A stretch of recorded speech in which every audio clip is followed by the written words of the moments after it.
Okay, here's my actual issue for the moment. I am here out in the public, and as you can hear, there are other vehicles going past, and it's not a convenient place to create a message. So, why do I even bother creating a message here?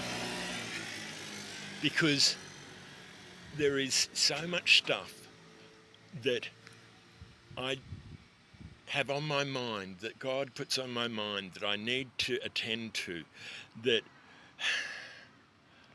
I am anxious, an anticipation type of anxiety, a need, a hunger to get things done for God, a urge within me to step up to the mark, to start telling people about God, to start creating a team to tell people about God, to start creating an evangelical training school. And that's not what I'm called to. I'm called to a three-tier ministry, which is, the first part is bringing people to God and making sure that they've got a strong relationship with God. The second part is helping them find their calling and train in that calling. And the third part is to help them launch and have a community of people around them.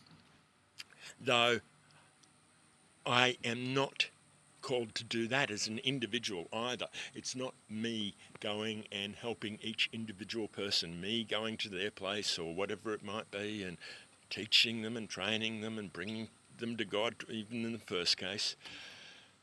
No, I'm called to put an organisation together for that organisation to do those things. And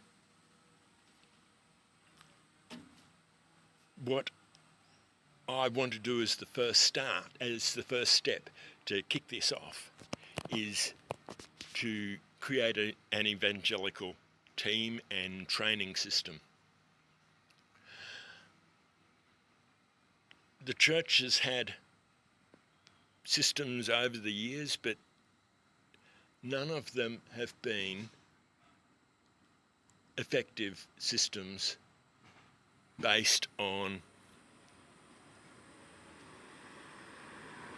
godly, practical methodology. And practical's the key word there. So, here I am. I don't even know why I've got the video in the up type direction right now. But here I am, and I desperately want to get in contact with different churches right now and pastors to see if I can get permission to start working with them and their people to launch. And I'm anxious about it. I want to be doing this right here, right now. I want to be finding out what churches I can call and calling them and arranging things, or finding out what I can't arrange and so on. But the issue is, I would need to use this phone that I'm on, and I would need to try and take notes as well. I'd need to try and get phone numbers as well. I mean, sure, I can do that on the phone that I'm on, but it's not highly convenient. And especially out in the public, it is not convenient at all to try and start a conversation with a pastor, for example, while I'm waiting for a bus, and within maybe a minute or two probably having to get on the bus while doing that. And I don't like trying to do multiple things at once. Sure, I can multitask. I can get onto a bus and pay for the bus and talk to a pastor in the meantime and think on what the ministry needs to do and other things all at the same time. But it stretches me in ways that I don't need to be stretched. I don't need to be trying to concentrate on 3 things at once. I want to talk with them in a comfortable environment for me so that I am talking to them in a comfortable fashion.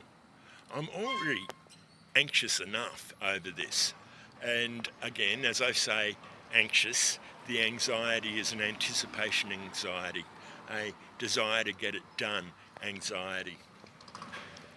A great need to step up right now. I am fully urged to do things for God here. And the things that can be done for God are great things. God can have great things happen for him. Not through me. I'm not the absolute key. I don't need to be, the leader or anything like that. God just gave me a vision which, strangely, I believe he's given the same vision to quite a lot of people, quite a number of people. And some of them are going to undertake his vision and others will not. So, I believe there will be other people doing similar things in other parts of the world.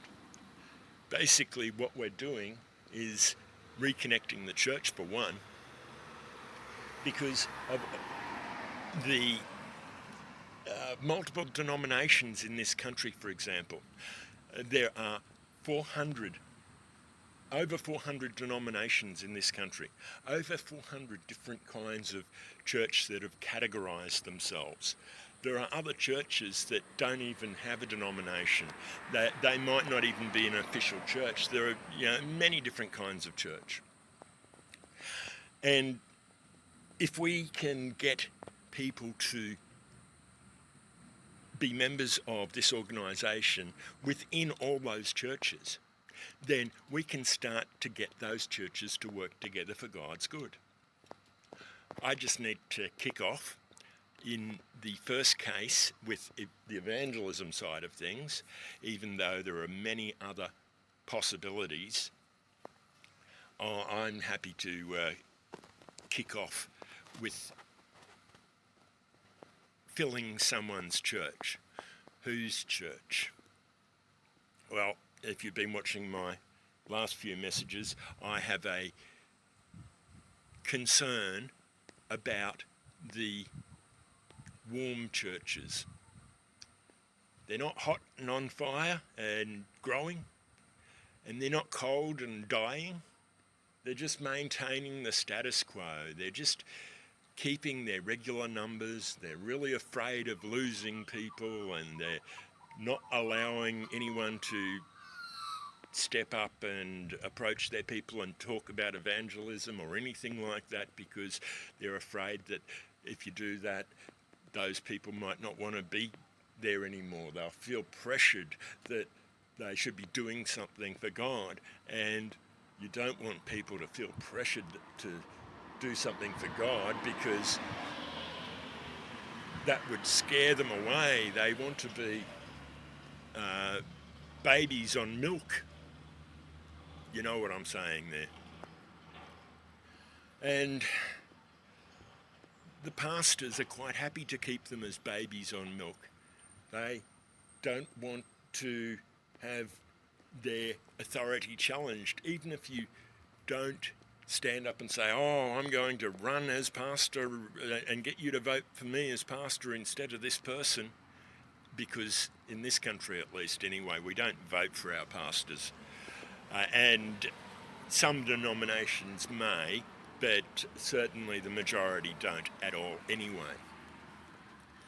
But the same kind of thing, it's like their attitude might be, oh, well, people will want to follow you more than me and therefore leave. Anyway, the bus is here, so I'll cut this short for now.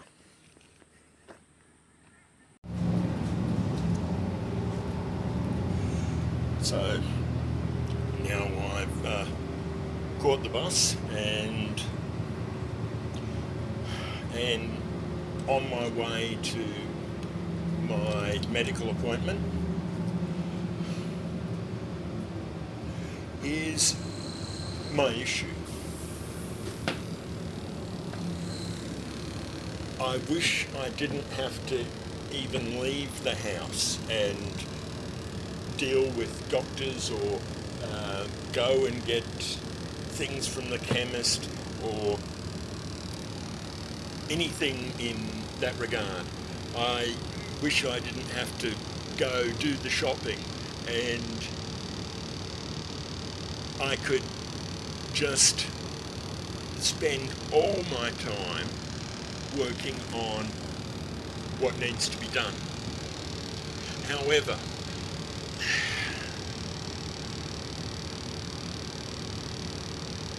these are the things of life that get in the way.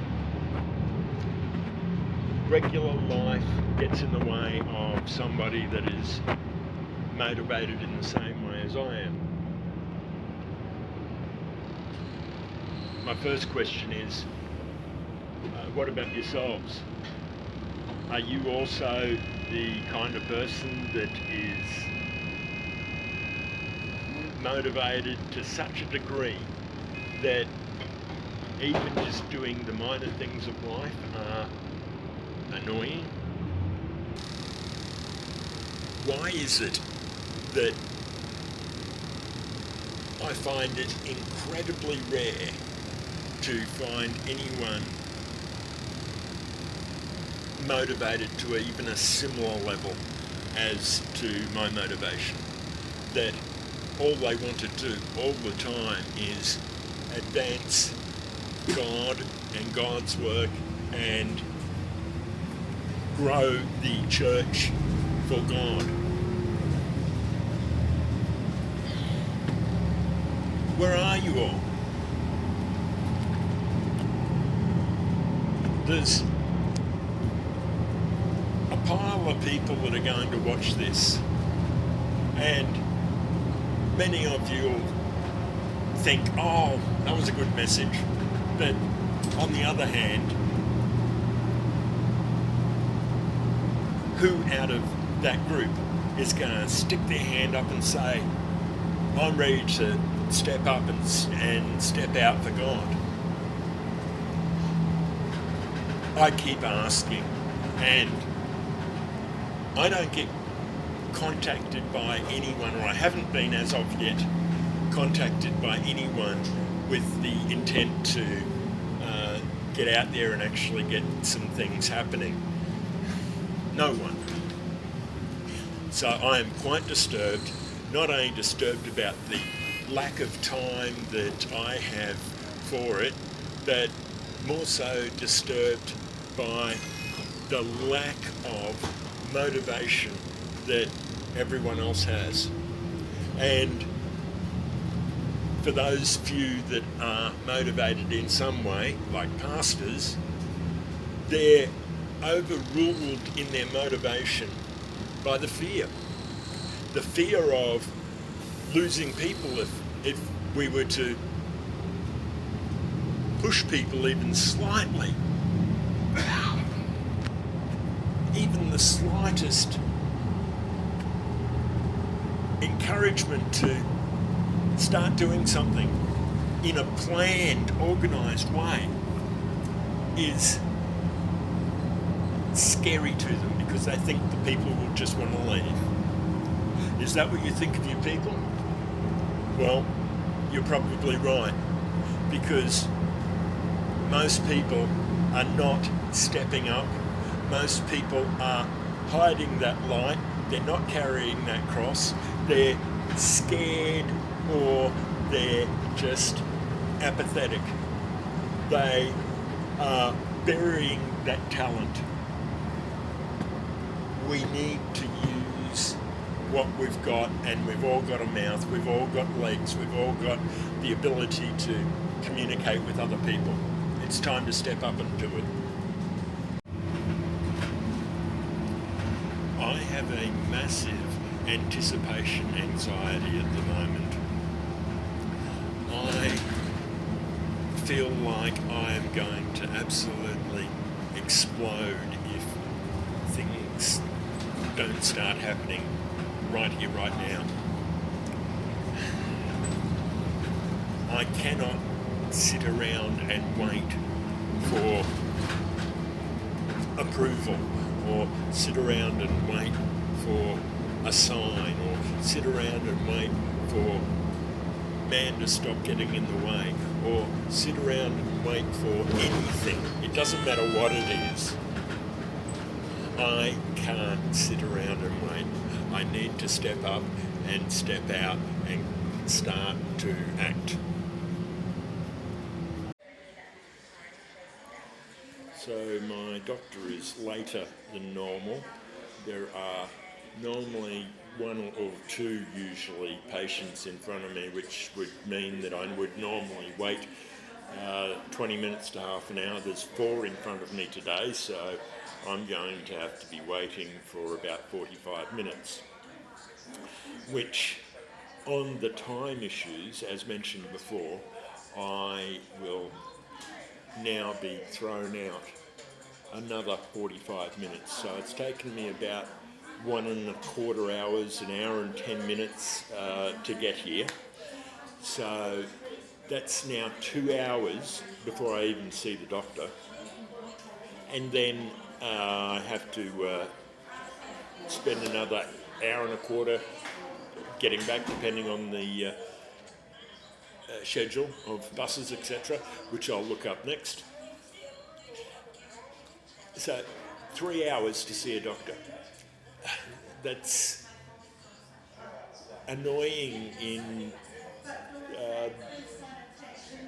the fact that I really want to get so many things done, and my time is getting chewed up with nothing, menial things. So I'm almost back, 4 hours later. Started at 11 and it's almost 3. And I'm getting off the bus now. Got a 10-minute walk. Does this message move you? Doesn't matter if it does or doesn't. The relevant thing is I am at least trying to get something happening by trying to get you to step up. Okay, that'll do for now. Govern well in Caris.